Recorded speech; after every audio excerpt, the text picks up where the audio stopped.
Os admiro a todos y cada uno de vosotros. Me siento muy identificado porque cada uno de vosotros compartís vuestros conocimientos dentro del sector, cada uno también en vuestro propio sector. Y lo primero que os quiero comentar es por qué motivo os animasteis a compartir conocimiento a través de las redes sociales. ¿Y cuál creéis que es la mejor aplicación o medio de comunicación realmente para que vuestros mensajes lleguen a todas las personas? Cada uno tenéis un medio diferente y por eso os he juntado aquí con cada uno de vosotros. Bueno, primero, muchas gracias por la invitación y por el evento que has montado aquí. Es un placer estar aquí con todos vosotros también compartiendo este panel. Y bueno, en mi caso, respondiendo a la primera pregunta de lo que motiva al final el salir y decir, bueno, voy a hablar de finanzas, de mercados, de economía en general, que puede ser un tema muy tedioso para el público mainstream, ¿no? Pues yo, por de formación profesional, que soy periodista y me dedico a la información desde hace mucho tiempo, pues veía que había falta de información de calidad, en muchos casos, en medios tradicionales y en medios no tan tradicionales también. En tradicionales, pues mismamente, si os metéis a ver cómo hablan de la inflación, si la inflación cae o no cae, no vamos a explicar esto bien, ¿no? Un poquito. En temas de mercados ya ni os cuento también. Entonces, viendo todo esto, veía que había un déficit de buena información y de aportar un análisis diferente, también hablando de la bolsa. Y por eso lancé mi proyecto, tanto en Twitch como en YouTube, que esa es la segunda parte de la pregunta. ¿Desde dónde creo que llego más? Pues haciendo directos amplios en estas plataformas, con diferentes expertos que también me acompañan, con mis análisis propios.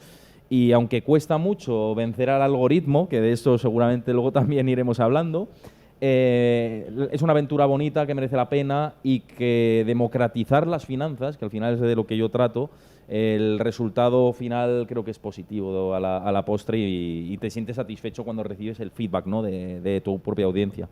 Como canal principal, realmente Twitch sería el que más alcance o principalmente el que más seguidores contactan contigo, hablan contigo, tú transmites, o YouTube, Twitter. Twitch es donde hago yo los directos, es la plataforma que cuesta más generar un alcance mayor, no genera un crecimiento orgánico muy rápido. YouTube sí lo permite, entonces en YouTube sí que el alcance ha ido mejorando bastante y es la red junto con Twitter que más me ha crecido. A nivel Twitter estoy tuiteando yo constantemente, también como aquí mi compañero con sus fantásticos hilos también, que lo has dicho antes. Twitter sí me permite tener más alcance, 2 millones y pico de visualizaciones al mes y creciendo. Y YouTube, lo que pasa es que Twitch es como mi piedra angular, es donde hago el directo y a partir de ahí también voy distribuyes sacando. el contenido. Sí. Alejandro, cuéntanos. Pues nada, yo creo que en cierta medida todos empezamos a crear contenido por una misma razón y es que nos apasiona sobre lo que hablamos o sobre lo que estudiamos y en cierta medida queremos contárselo a alguien, ¿sabes? Entonces, a lo mejor la gente que hay cerca tuya, en tu grupo de amigos o tal, no comparten esa pasión contigo y dices, vale, pues voy a crear un medio en el que yo comparta información con gente que sepa que lo va a apreciar o que sepa con la que puedo compartir conocimientos. Entonces, ese fue lo primero por lo que me lancé. Y yo en principio nos conocimos por Instagram, pues yo tenía un medio en Instagram. Lo único que no estoy muy cómodo con, pues, por ejemplo, tú, Héctor, sí que estás más metido en exponerte a la cámara y demás. Para mí no me gusta, a mí lo que me gusta es escribir. Entonces cerré Instagram y tiré a Twitter por eso, porque me gustaba más escribir. Y luego aparte, pues movimos a una newsletter porque es como un formato más amplio, un formato más extenso donde te puedes enrollar más en explicar esos ciertos detalles que a lo mejor en un hilo de Twitter tienes que intentar omitir para mantener el interés del lector. Entonces eso es un poco ¿Te es complicado hacer hilos que sean realmente impactantes? Porque realmente en Twitter hay 140 caracteres, ahora la han habilitado más, ¿no? Para poder hacer hilos muy largos, pero realmente el hilo bueno es el de muchos hilos uno debajo del otro, o sea, un tweet debajo del otro, en vez de uno largo, ¿no? ¿Cómo te enfocas tú y cuál es lo que mejor te funciona? A ver, yo como estructuro mi contenido es primero hacer el formato amplio porque es el que más me deja desarrollar las ideas y una vez ya tengo, que eso es como lo comparto en la newsletter, haciendo artículos completos, y una vez ya tengo lo que es la estructura de lo que quiero hablar, de cuáles son los puntos que quiero tratar, digo, vale, ¿cómo traigo este concepto amplio a algo que pueda enganchar a una persona de leer el primero, que ese primero le deje con ganas de leer el segundo? Entonces siempre intento, pues, crear una narrativa en el hilo, que no sea muy larga tampoco, dices que han habilitado los tweets largos, La gente ve un tuit que es así y no se lo va a leer. Entonces tienes que también hacer ese esfuerzo propio de decir, vale, quiero que esta persona, pues muchas veces culpamos al algoritmo, y aquí voy a abrir el melón, venga. Muchas veces culpamos al algoritmo, yo también he caído muchas veces en ese error de culpar al algoritmo, pero quizás es que no estás conectando con lo que quiere leer la gente. Es igual que cuando tú ibas a clase en el instituto o en la universidad o lo que sea, muchas veces no te enganchaba el contenido que estaba dando el profesor, pero porque el profesor era malo, porque el profesor no hacía porque tú te interesases por la asignatura o por dártelo de cierta manera que a ti te enganchase. Entonces nosotros también ya que en cierta parte somos profesores, pues estamos haciendo una labor pedagógica, tenemos que encargarnos de que la persona que está leyendo retenga o que se quede en el hilo que estás haciendo tú. Es decir, no meterle la información por un embudo y esperar que la otra persona tenga interés en leerlo, sino decir, vale, sé o entiendo más o menos tú lo que quieres leer, voy a escribirlo de cierta manera que te mantenga enganchado y así aprendas o que te guste aprender. Muchas veces no es tanto el temario, sino la forma en la que lo das. Bueno, mira, yo creo que, bueno, primero, muchas gracias por la invitación. Yo creo que... Acércate más al micro. Sí, hay una razón que tiene que ver mucho con lo que él dijo, por lo cual yo empecé a hacer contenido en formato newsletter principalmente, y es porque yo creo que las finanzas, ¿no? Bien sea las finanzas tradicionales o las criptomonedas, el mundo de las finanzas en general es un vehículo para que la gente pueda tomar las riendas de su vida y de su futuro, ¿no? Creo que vivimos en un contexto donde estamos constantemente victimizándonos. Es culpa de lo que me pasa a mí, es culpa de otro y no es culpa mía. Y yo creo que las finanzas, bien entendidas y bien ejecutadas, son un vehículo que nos permiten ser protagonistas de nuestro propio futuro y tomar las riendas de nuestra vida. Entonces, a mí es un tema que siempre me ha gustado y bueno, me di cuenta que hablando tenía muy pocas personas en mi alrededor que controlaban del tema, o no mucho, ni expertos, ni mucho menos, pero un poco, ¿no? Por lo menos tener una conversación fluida sobre el tema. Y preguntando a la gente que por qué no se interesaban o por qué no invertían, es porque hay una falta de educación financiera muy grande en la comunidad hispanohablante, no solo en España, sino también en Latinoamérica. Y bueno, una cosa fue llevando a la otra. Mi background profesional es un poco la comunicación, me gusta escribir, y vi en otros modelos en Estados Unidos que habían funcionado a nivel de newsletter y que en español no había nada parecido. Y bueno, me lancé a la piscina y sacamos Sumito al mercado en 2021 y hemos ido creciendo poco a poco, pero de forma constante, intentando traducir lo que son las noticias de finanzas todos los días, que puede llegar a ser algo muy aburrido, en un lenguaje que a la gente por lo menos le atraiga, por lo menos que despierte el interés de, oye, ¿qué está pasando en el mundo?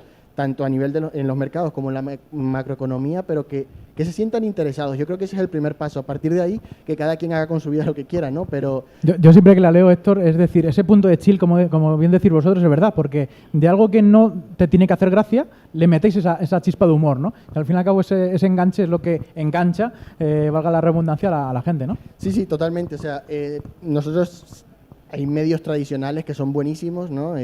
Y que merece la pena leerlos, pero una persona que a lo mejor está empezando o que no tiene el tiempo suficiente para dedicarle a una lectura de un artículo larguísimo, a lo mejor encuentra en nosotros una forma de filtrar las noticias y luego ampliar ese conocimiento. Nosotros no pretendemos ser la única fuente de conocimiento, ni mucho menos.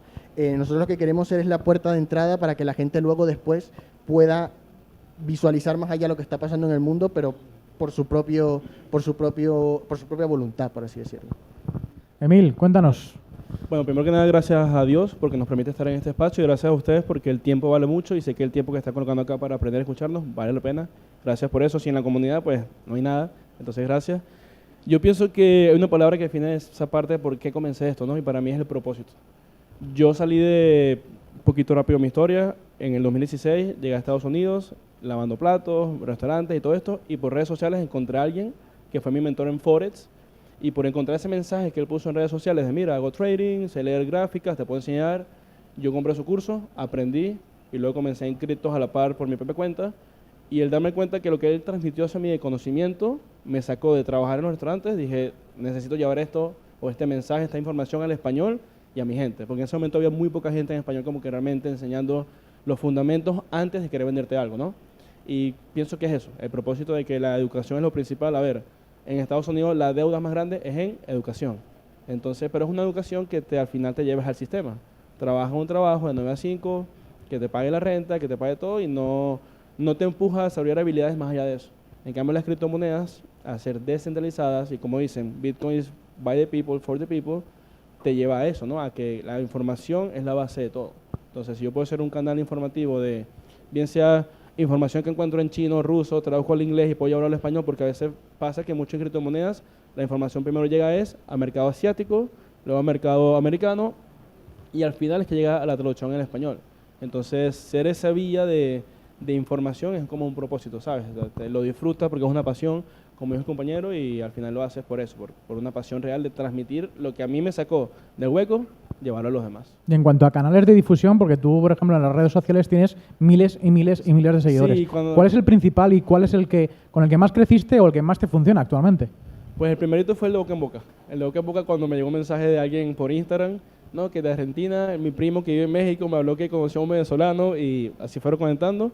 Hoy en día tengo 500.000 de seguidores en Instagram y 50.000 en YouTube. Son los dos canales principales que manejo realmente. Pues muchas gracias, Emil. Gracias. Guillén, cuéntanos a ver un poco tu percepción. Yo al final empecé porque me obsesioné con la blockchain, con las criptos en 2018 y claro, en mi entorno, como muchos de vosotros, le hablabas en chino, o sea, no entendían nada y tampoco valía la pena hablar con ellos porque tampoco hacían caso omiso. Y había tantos conceptos que a mí me costaban al principio de entender, ¿no? Que tenía como de un artículo tenía 20 ventanas abiertas de distintos conceptos que no se entendían y al final decidí, oye, voy a abrirme un canal en YouTube y voy a simplificarlo todo. A día de hoy una gran barrera de entrada al usuario al final que consume el contenido es gente como nosotros, gente de a pie que no entiende muchas las cosas y busca sencillez, porque ellos tienen su trabajo de 8 horas, tienen su familia, tienen sus cosas y buscan no complicarse. Entonces tú tienes que enfocar el contenido al usuario, hacerlo sencillo. Que a veces cuando no conectamos con el algoritmo es porque no conectamos, como bien ha dicho Alejandro, no conectamos con el usuario y es replantearlo y ya está, y luego te vuelve a funcionar. Empecé así, no me funcionaba mucho YouTube, claro, tenía como 30 visitas por cada vídeo, pues yo lo seguía haciendo, al final era por amor al arte y me pasé a TikTok. ¿Y ahí qué pasó? Ahí no hacía bailes, sino que hacía lo mismo, formato corto, sacaba clips, que es un poco lo que comenta Héctor de automatizar, de hacer un vídeo largo y de ahí sacas contenido para escrito, vídeo, lo que sea. Y eso, combinado, un día se me viralizó un vídeo porque sí, porque a veces el algoritmo no lo entiendes y de la cara también hacía mucho humor, como por ejemplo también en la newsletter ellos, y me empecé a viralizar ahí. TikTok es la red que yo prefiero porque te da un alcance orgánico increíble, o sea, es una pasada, pero es un arma de doble filo.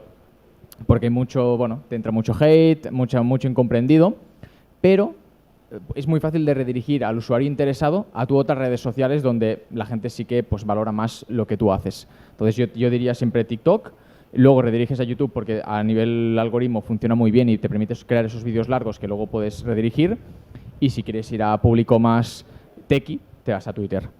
Pero Twitter yo creo que para crecer a nivel orgánico con gente nueva es bastante complicado porque ahí hay la peña que sabe de verdad. Así que yo te diría eso. Sería como para calificar el nivel de conocimiento que tú tienes o que tú demuestras en Twitter o X, sería como el top, ¿no? Que a partir de ahí el resto es YouTube como a nivel tutorial, conocimiento, ¿no? Exacto. La gente está más tranquila en YouTube.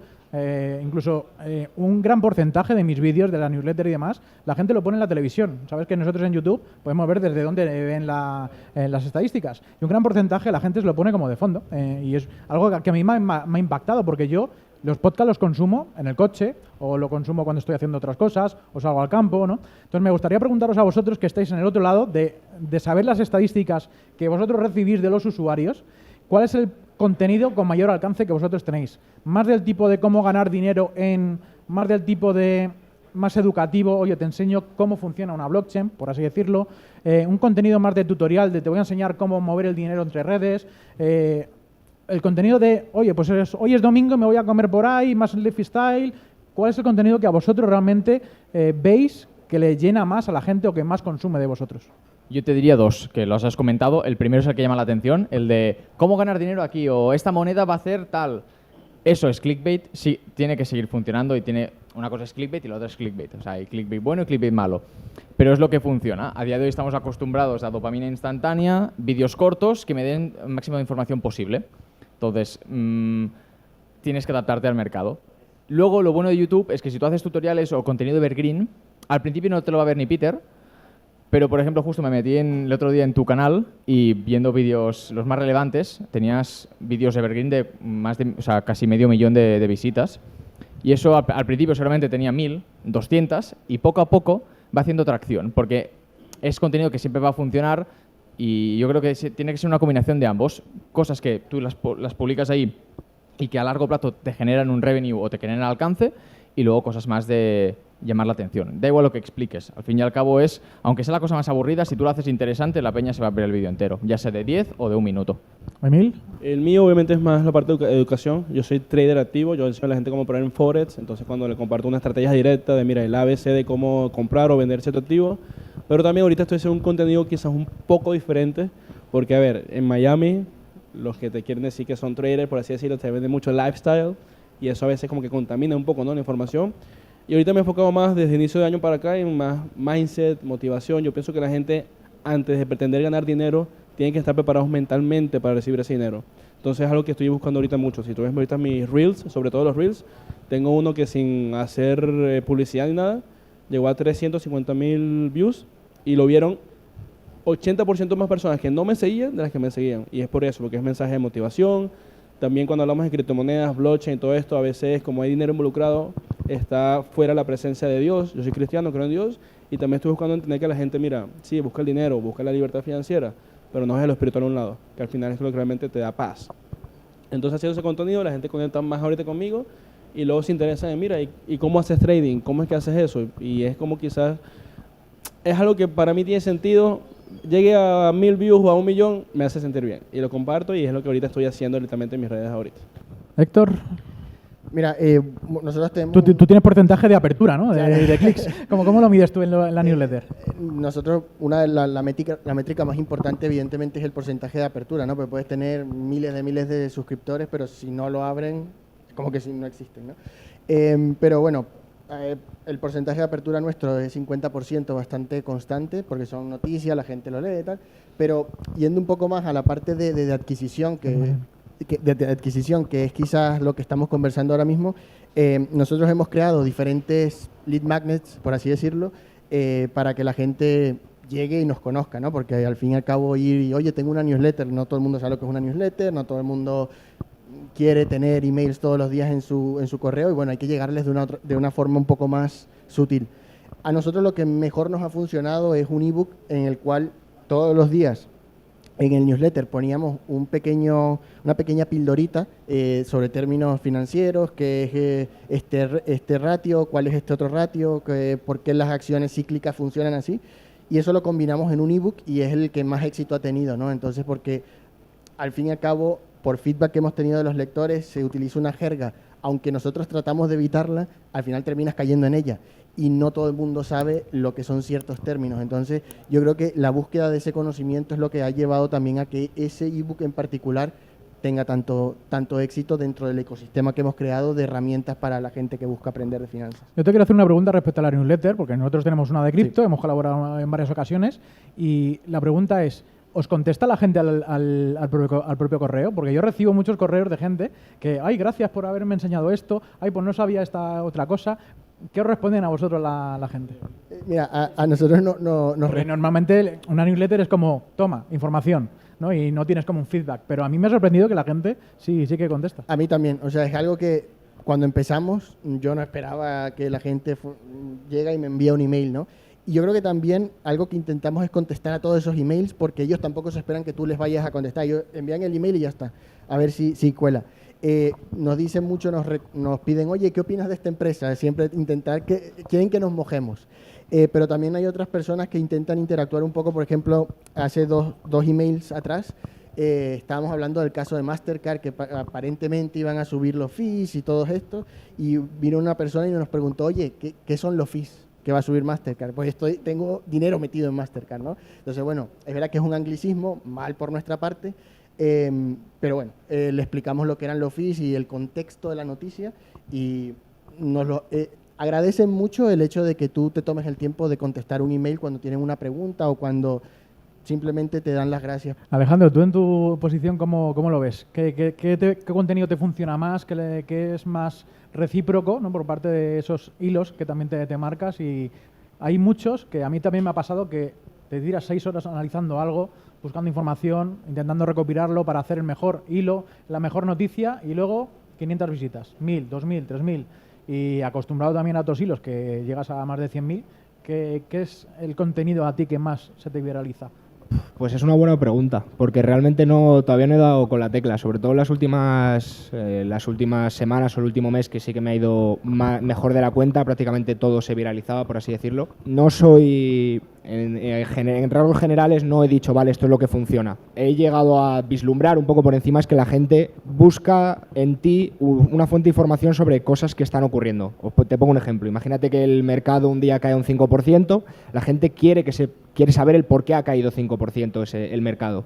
Entonces, quizás lo que más funciona es cuando se está hablando sobre un proyecto, cuando hay mucha volatilidad en el mercado, cuando sale una nueva innovación o cualquier cosa de esas, lo que funciona es estar ahí al pie del cañón y decir, vale, esto que está ocurriendo te voy a explicar el por qué pasa. O ha salido una nueva actualización sobre un protocolo, te voy a explicar cuáles son las cosas que traen este protocolo. Pillando como referencia a los de habla anglosajona, que tú lo has comentado, que lo mirabas mucho, son los pioneros o los más innovadores en este sentido son los que más hacen esto. O sea, tú ves que hay una noticia y 3 o 4 de habla inglesa ya te han hecho un hilo perfectamente explicándotelo, porque están ahí al pie del cañón. Entonces, sabes que esa narrativa o esa tendencia que está habiendo en el habla inglesa es lo que va a funcionar en España, porque siempre van como un paso por delante. Entonces diría que es eso, hablar de temas de actualidad, aunque yo también me lo tomo como no vivo de ello, es decir, yo tengo un trabajo en cripto por otro lado y demás, no necesito monetizar ese contenido,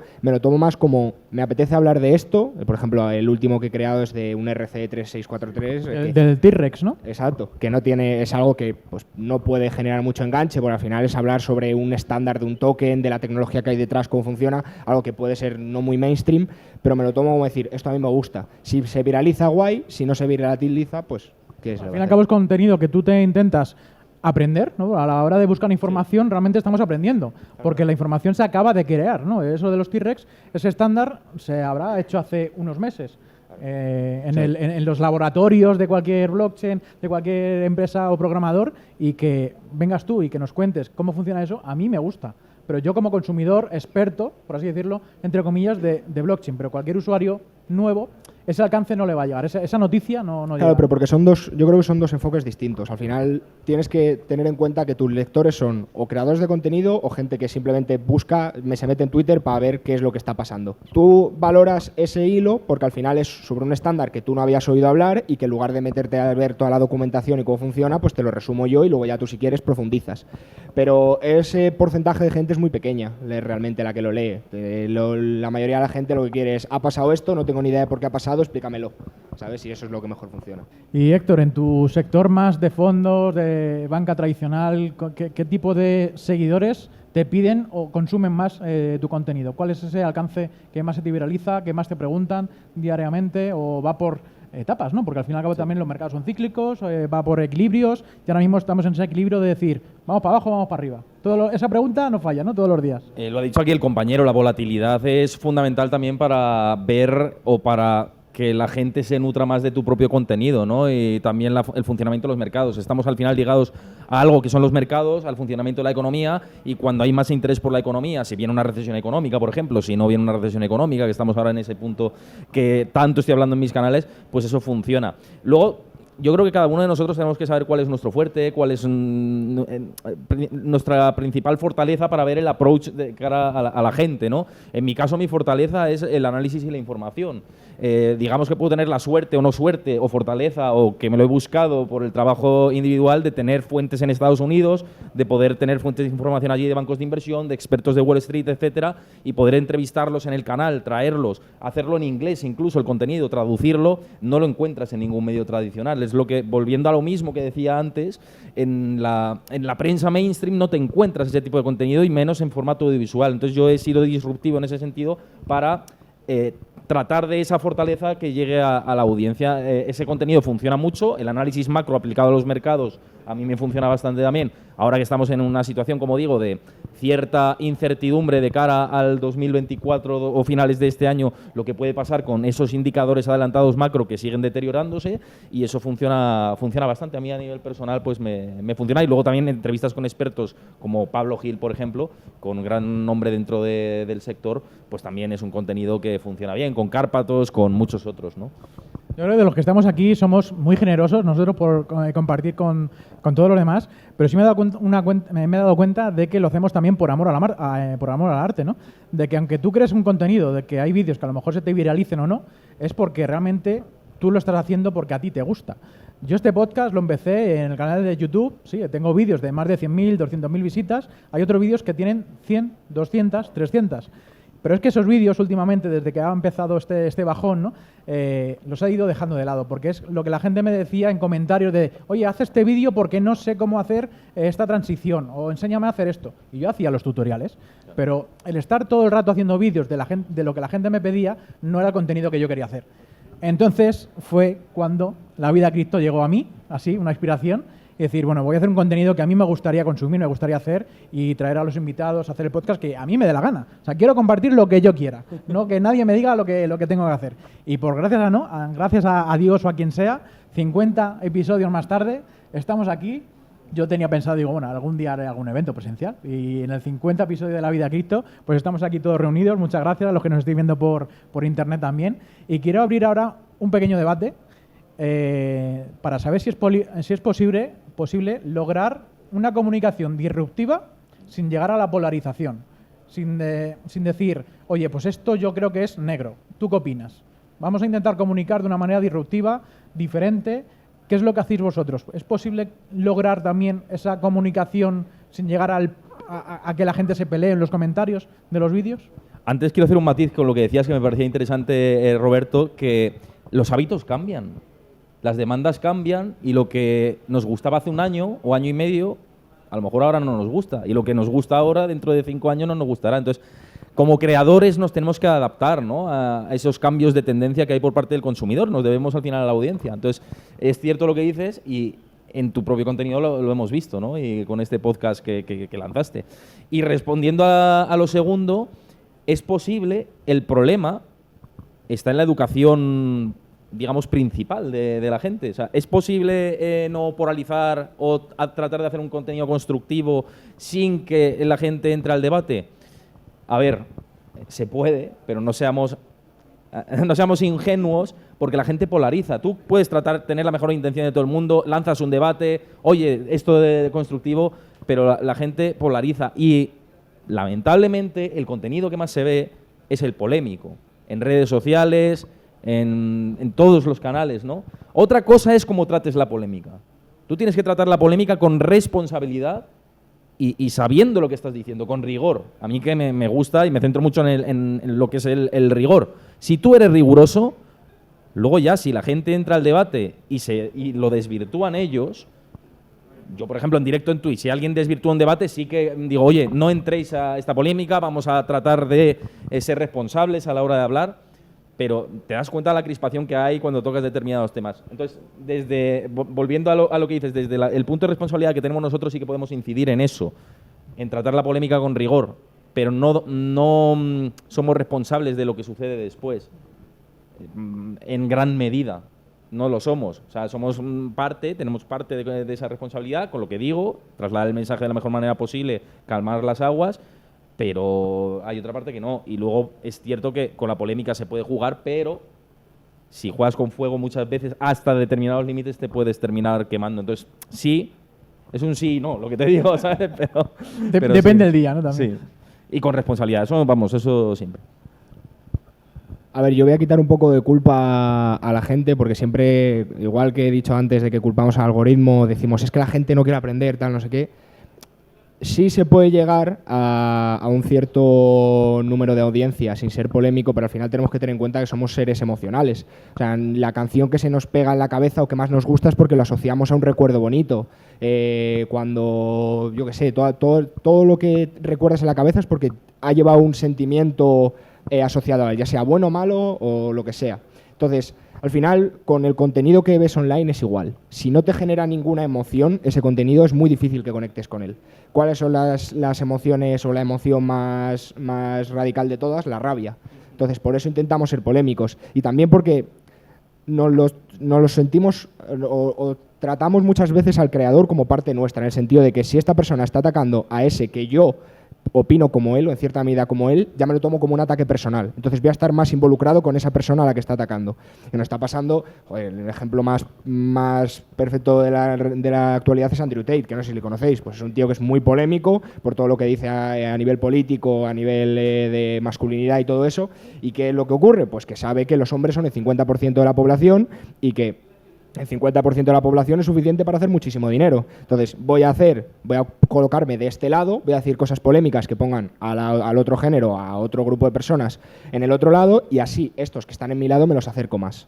Entonces, volviendo a la pregunta y respondiéndola, sí, se puede llegar a crear un contenido no siendo polémico. Al final, lo que dices tú puede ser polémico también, pero con rigor, es decir, tratar o soltar la piedra y que la gente se pelee, ¿vale? Tú te llevas la visita y ya la gente se pelea en los comentarios, tú en ningún momento has participado de esa polémica o de esa pelea, ni te has mojado, simplemente pues has tirado ahí el cebo y que la gente se pelee en tus comentarios y te genere engagement, que puede pasar también perfectamente.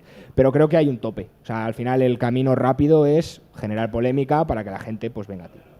Y bueno, el ejemplo español, tenemos a otro. Mejor no nombrar a varios. Mira, yo coincido mucho con lo que dicen ellos, ¿no? Mientras tú tengas rigor, tengas datos y sepas lo que estás diciendo y que lo que estás diciendo es verdad, a partir de ahí, al que le ofenda bien y al que no, pues bueno, ya vamos viendo, ¿no?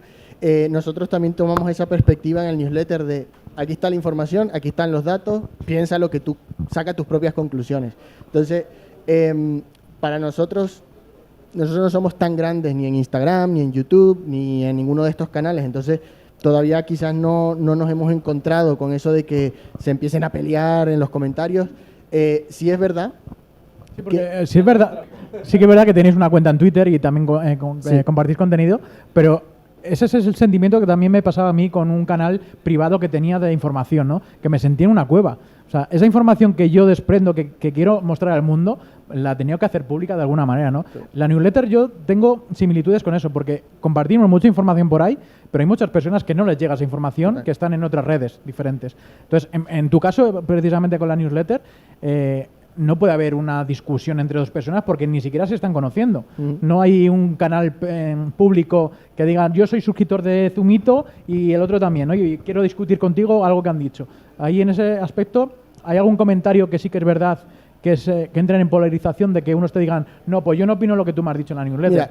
Mira, nos ha pasado un montón con la guerra de Ucrania y Rusia, en donde cualquier información que pongamos, siempre hay alguien que te va a llegar y te va a decir, no, pero es que estos son los buenos o es que estos son los malos. Y yo creo que el debate como tal es sano. Y yo creo que está bien que existan dos opiniones, dos polos, y que la gente debata con respeto y con rigor, ¿no?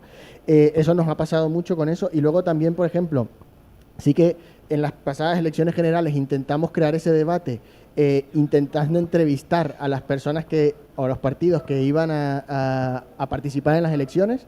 Nos contestaron algunos, otros no, terminamos entrevistando solo uno y queríamos era eso, ¿no? Generar el debate, porque al final yo creo que una de las grandes cosas que han creado las redes sociales es el hecho de que la gente tome un poco también la palabra y exprese lo que piensa, porque antes a lo mejor lo que dices tú, lees el periódico, te da mucha rabia lo que lees, pero no lo debates en la oficina porque te da miedo el qué dirán. Y yo creo que las redes sociales, con esa capa de anonimidad que a veces puede llegar a ser tóxica, porque la gente puede insultarte porque no sabes quién eres, también tienen un punto positivo y es que se pongan sobre la mesa debates que a lo mejor antes no se tocaban y que ahora se tocan y que son válidos. Entonces sí que nosotros intentamos que la gente saque sus propias conclusiones y evidentemente fomentar un debate. Obviamente ahora mismo somos un medio muchas veces de una sola dirección, pero estamos trabajando en que sea bidireccional en la medida de lo posible. Emilto, en tu caso, la polarización la tienes, ¿no? Porque todos los días haciendo trading, unos dicen que van para arriba y otros para abajo, ¿no? ¿Cómo es tu caso especialmente, ¿no? De decir... ¿Y gana Madrid o Barça? Sí. ¿Cómo es especialmente en tu caso? En mi caso es primero entender que nunca hay una verdad absoluta. O sea, la gente puede decir Bitcoin va a subir a 30, otro te dice va a bajar a 10. Entonces simplemente es expresar que en base a algo que tú eres el canal, tú pones la información y ya, tienes que dejarlos hablar. Obviamente como el que pone la semilla no puedes caer en confrontamiento. Ahí es cuando tú no puedes perder tus valores porque viene alguien cuenta falsa, a tirar hate y cae. Incluso yo tengo seguidores que se ponen a pelear a defenderme y los que no me defienden y todo. No, es que tú dijiste tal criptomoneda y bajó y no subió cuando dijiste. Yo no tengo una bola mágica para el futuro. Obviamente como compartimos información, siempre tenemos que decir, no somos financial advisor, porque hay que decirlo, pero la gente busca a veces información, es para crear, como para buscar algo que, digamos, hable de su fracaso. Por ejemplo, tienen una mala inversión en criptomonedas, voy a buscar quién habló de esta criptomoneda para ponerme en los comentarios a descargarme, porque buscan eso, descargarse. Entonces yo pienso que el debate siempre va a existir y es saludable el debate. Ahora, ya caer en confrontamiento, insultar, ya es cuando tú... Yo aplico la fácil. Si tú das mis comentarios en Instagram y veo que insultas a alguien, ojo, que insulta, no que piense diferente a mí, hermano, te bloqueo. No quiero a alguien que esté en una cuenta falsa de paso y van a etiquetar a María Pérez que pensó diferente o pensó igual. Ah, tú le quieres tal palabra. Ah, yo lo bloqueo. O sea, de una vez porque comenzó a cortar la toxicidad que esos haters quieren traer a tu canal. Porque no te das cuenta y te llenan tu canal de comentarios chimbos que viene la gente y no te conoce, ve tus hilos y ve esos comentarios y dice, no, aquí la gente lo que hace es decir grosería. No, me salgo de este canal. Entonces tienes que limpiar y diferenciar cuando es debate y cuando simplemente es confrontamiento y hate. Porque, a ver, nadie tiene la verdad absoluta. Y menos en criptomonedas sabemos que es así. Yo ahorita digo, no, que va a subir y todos los mundos expertos dicen, no, va a bajar. Y al final nunca es suerte, sino simplemente es información. Y siempre es así, o sea, siempre va a pasar. Entonces, yo pienso que como creadores de contenido estamos abiertos a eso. Estamos abiertos a que no, que tú dijiste, que no dijiste. Yo, hermano, yo compartí lo que yo pienso, pero no es una verdad absoluta. Allá tú sí lo tomaste así personal, porque se lo toman personal, que es otra cosa. No, que tú dijiste que el blockchain de esta criptomoneda es mejor que el de esta moneda y es mentira porque esta tiene la mejor comunidad o qué sé yo. Ambos puntos son válidos, simplemente entender que a veces yo por lo menos nunca respondo directamente a las personas y menos cuando están peleando. Las dejo quietas. Ahora sí, Emil, ¿por qué no piensas que esto es así? Ah, mira, porque esto es así. Comparto información incluso en el debate. También se puede hacer. Pero eso es lo que pienso que te pasa más y más en las inversiones. O sea, cuando tienes inversionistas de la banca, no, que la tasa de interés tal cosa, va a subir, no, eso va a bajar, no, eso va a subir. Entonces, no puedes caer en eso porque hasta tú mismo te frustras y comienzas, pero quieres meterte el teléfono y decir, a ver si va a tener razón el otro, ¿no? Sí, exacto. Entonces, como que bueno, eso pasa. Guillem. Yo diría que no puedes gustar a todo el mundo. Al final, no me gusta la palabra, pero llegas a un punto de influencer, es que tú influyes en las personas porque cuando muestras tu parte humana, ellos te ven como un referente o que tienen compartes opinión, entonces se acaban posicionando quieras o no. Luego hay gente que, cuando digo que no puedes gustar a todo el mundo, que hay gente que te va a criticar, hagas lo que hagas, da igual lo que publiques, aunque sea un tutorial.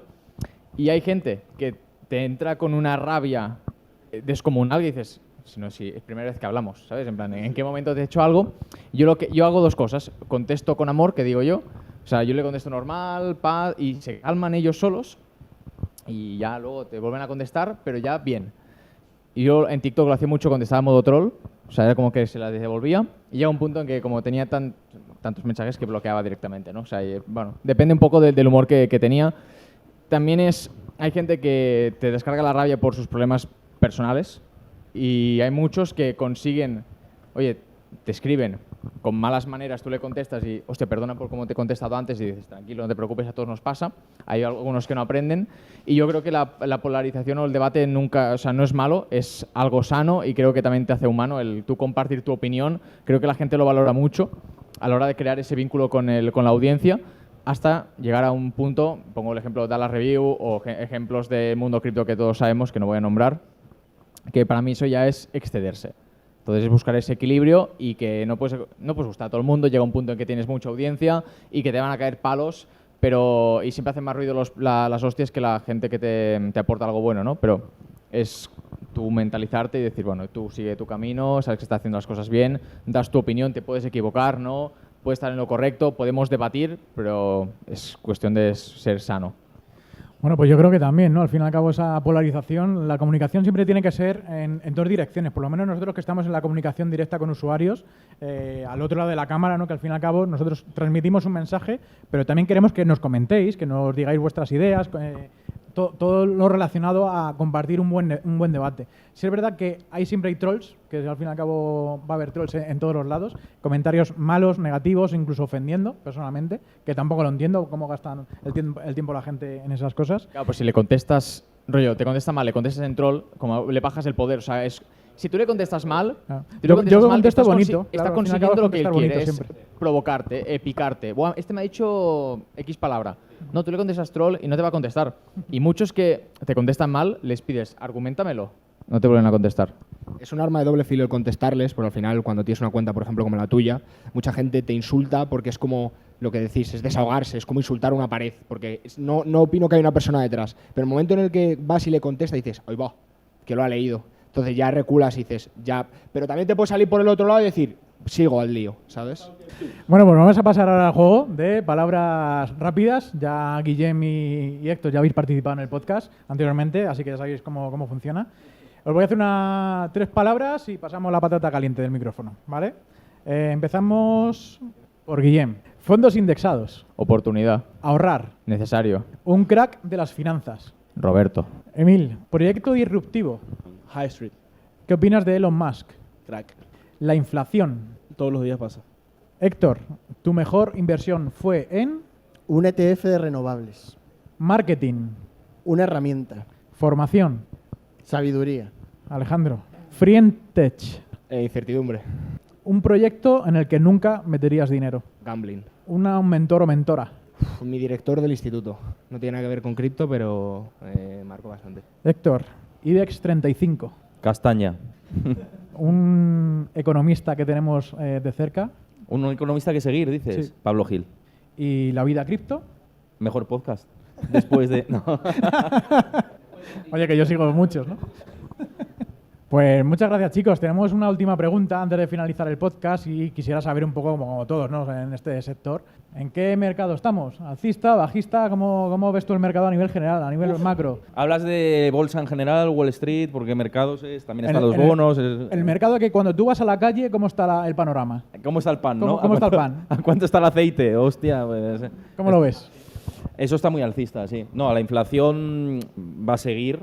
Por desgracia, nos va a acompañar durante un tiempo, pese a las medidas de los bancos centrales. El momento en el que la inflación se diluya, desde mi punto de vista, que vayamos a términos normalizados de inflación general y subyacente, será porque venga una recesión económica que contraiga la demanda y, por ende, el consumo, y de ahí pues los precios vuelvan a estabilizarse en niveles más normalizados.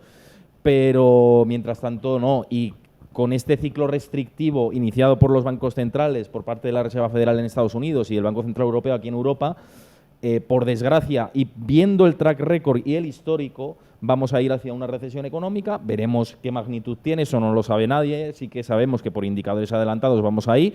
Sabemos que cuanto más se dilate en el tiempo la no llegada a la recesión, va a ser peor. Por términos históricos ha sido también así. Entonces, cuando a mí me dicen, no, ¿quieres que venga la recesión? Digo, sí, quiero que venga más pronto para que no sea más grave a futuro. Y además, las recesiones dan oportunidades, que esto también hay que decirlo y es importante. Entonces, ¿cómo veo el mercado? Complaciente, alcista. El mercado Wall Street, hablo SP500 o Nasdaq, lo veo alcista. Veo que hay mucho FOMO instaurado con la temática de la inteligencia artificial, como pasó en su momento con los NFTs, que lo has dicho antes, o otras burbujas que se han sobrecalentado muy en el corto plazo, sin entrar en que la inteligencia artificial es una gran temática de largo plazo que, por supuesto, va a tener mucho potencial de aquí a las próximas décadas. Pero el problema es las expectativas que compras ahora en base a lo que va a ser el futuro dentro de 10 años, que no lo sabemos. Es un poco, me recuerda a las .com, que se compraba, era la revolución de Internet en ese momento. ¿Fue una revolución de Internet? Sí. El año 2000 era justificable las valoraciones que se crearon pese a que la revolución fue a futuro después. No, se sobrecalentó mucho. Entonces yo creo que está pasando esto. Creo que al mercado, con esta, digamos, esta retórica, este argumentario, le queda su vida probablemente. Veremos hasta qué punto, pero yo soy muy cauteloso por lo que digo, por la parte macro que he comentado antes, que no lo veo bien, sinceramente. Alejandro. Pues a ver, depende del mercado de lo que habéis comentado. Al final el SP500 creo que está a un 5 o un 4% de máximos históricos y Bitcoin está en 25. Entonces hay una disparidad ahí bastante grande entre la situación en uno y otro. Pero yo sí que en mis redes comparto que soy bastante optimista con el mercado de cripto especialmente, porque ¿qué nos queda?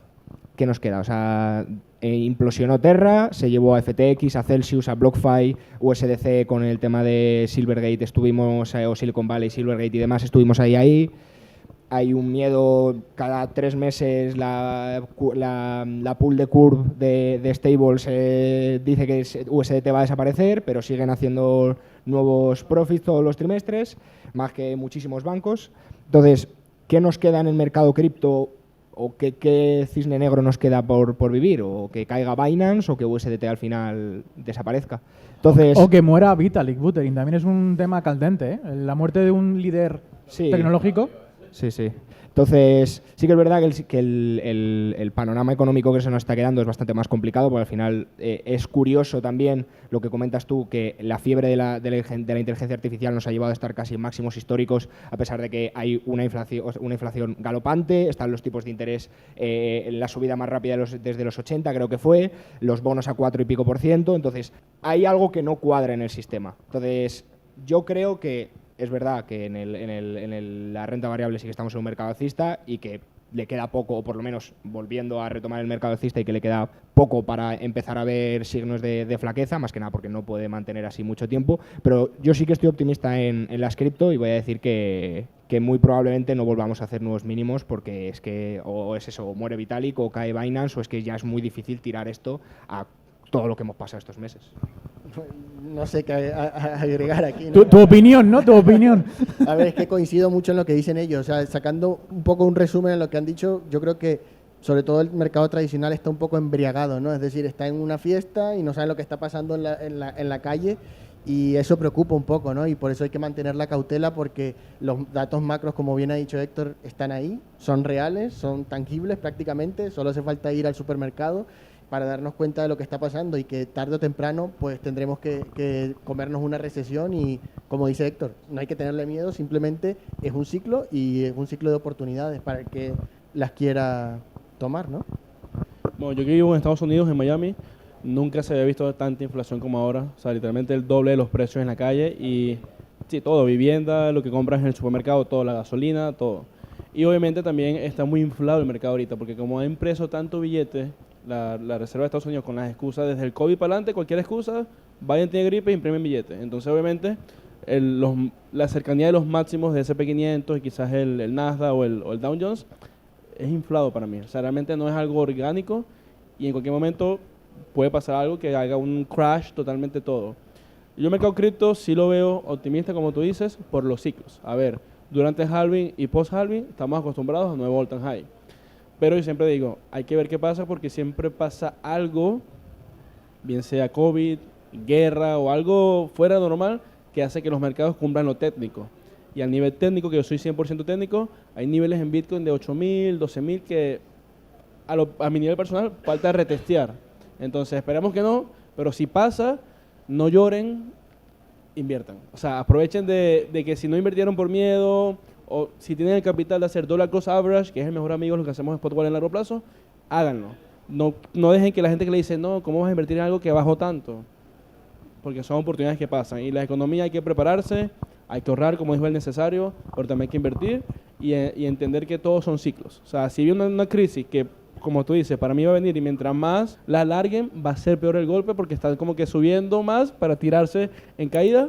Vamos a sobrevivir, pero aprovechemos y seamos inteligentes. Si no aprovecharon la crisis del COVID, que yo digo, mi portafolio llegó a 12 millones, si no hubiese sido por el COVID y yo hubiese comprado esos dip como lo hice, no estuviera hablando de 10, 12 millones. Entonces las oportunidades en esos ciclos hay que aprovechar. Un apunte importante que con respecto a lo que has dicho, que es muy interesante, tema Bitcoin y demás, es que los ciclos alcistas también que se han producido en el mercado cripto han venido de la mano de flexibilización cuantitativa por parte de los bancos centrales, es decir, de expansión monetaria. Ahora se está drenando. Si nos fijamos en la M2, que es la masa monetaria, está cayendo. Y si vemos la correlación que tiene Bitcoin con la masa monetaria, es súper importante y ahora está cayendo. Entonces, por un lado dices, por fundamentales y por capitulación, dices, me cuadra que no puede caer mucho más. Pero luego, por técnico, lo que dices, y por tema macro de la liquidez del sistema, hay que tener cuidado. Y son esas cositas que tú cuando pasa, tú dices, ah, mira, ahí estaba la información. Y también entienden que ahorita vienen las elecciones presidenciales de los Estados Unidos. algo que se me pasó a decir, el BRICS. Es muy importante ahorita, está pasando algo donde Estados Unidos ya no va a ser, para mí como lo veo, no va a ser la potencia mundial. O sea, ya todos los árabes, los rusos, los chinos se están organizando y va a haber un cambio total. Entonces el dólar va a perder quizás mucha fuerza, obviamente eso va a crear un caos a nivel económico.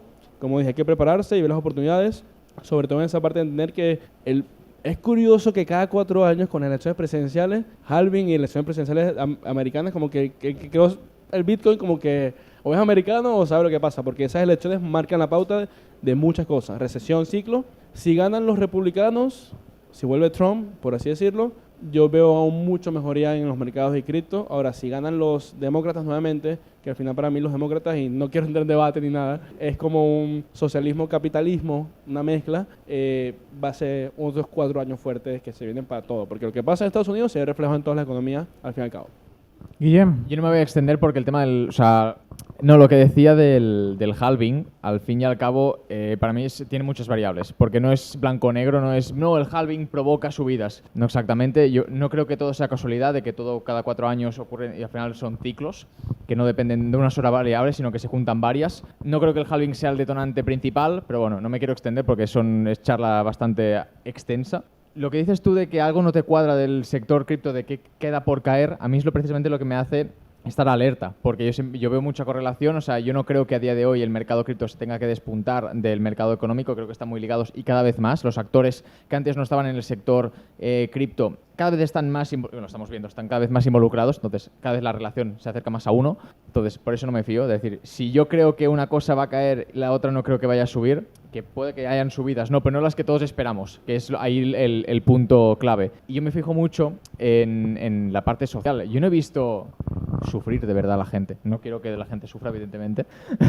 Eso, pero es un indicador muy bueno. Yo no lo he visto ni en verano ni durante todo este año. Y por tanto, yo creo que estoy de acuerdo en que hay que ser cautelosos y que no implica que, o sea, que venga una recesión, no puede que no implique nuevos mínimos en Bitcoin, que podría, pero simplemente que no vayamos a subir tan rápido como pensamos o que todo sea trampa. Y bueno, me pongo mucho en la imagen, en la piel del que realmente manda en el mercado. Poco mezcla. Pues ahora mi opinión también, ¿no?, acerca del mercado. Yo creo que lo veo todo ya que estamos en la parte final de estamos viendo ya la luz al final del túnel. Estamos llegando de que en el año 2024 con este halving ya estamos viendo la luz. Los mineros están ahora mismo, que son los que mandan en Bitcoin, realmente, en los siguientes precios que van a continuar, están aguantando y no vendiendo todo. Están realmente esperando ese momento de ese siguiente bull run.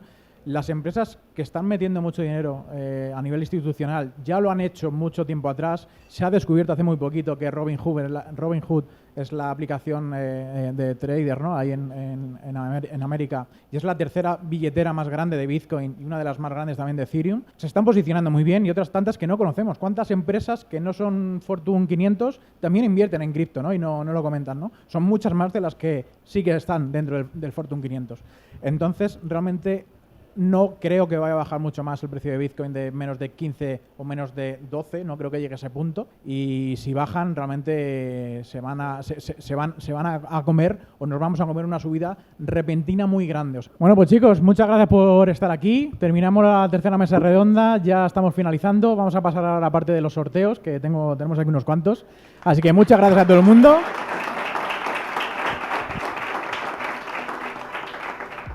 Esta ha sido una mesa redonda de las 3 que hubo en el podcast completo. Ve a verlo en el link de la descripción. Y si quieres venir al próximo episodio especial de forma presencial y obtener regalos exclusivos, únete a nuestro grupo de Telegram. Suscríbete también a nuestra newsletter y sé parte de la vida cripto.